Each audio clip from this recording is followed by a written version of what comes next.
Hi Avi, how are you? I'd like to share with you some fruits of your labor, some naches.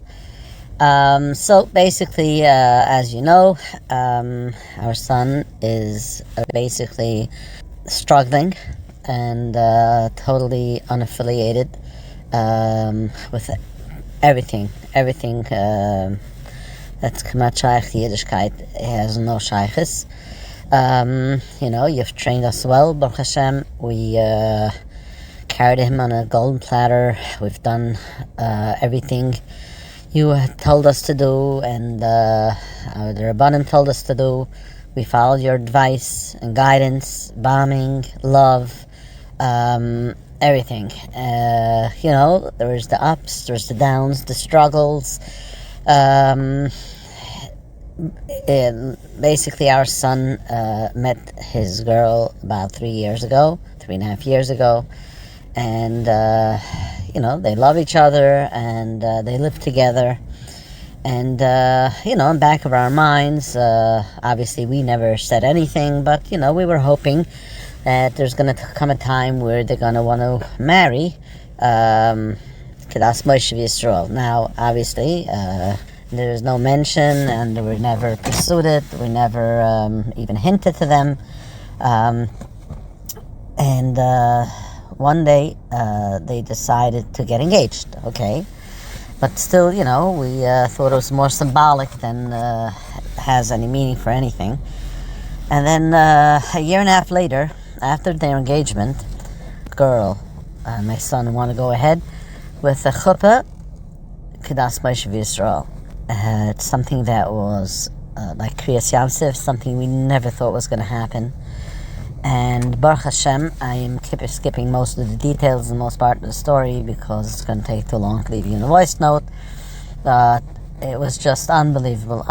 We right away, we booked a hall, and my son and his Kala, they basically, did all the arrangements of the weddings because they wanted to have it the way they wanted to have it. And we said, okay, we're going to pay for it.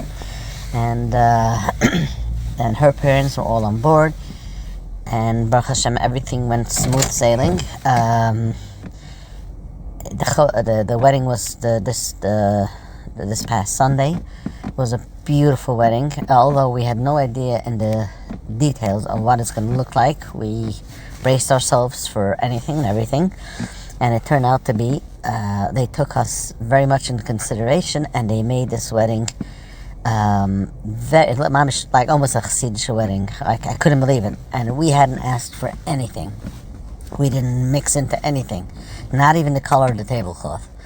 Not only that, the day of the chuppah, the chassan, my kip, asked him, he wants to go to mikveh, and he wants to put on tefillin, and he wants to daven mincha that a chassan davens.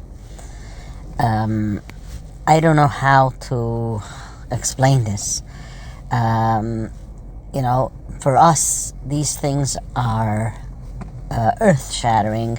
It's like Kriyas Yamsif. I know other people that have no shaykhs to the Sigi will say like, oh wow, okay, Yeah, but for us this means so much. It's such a milestone.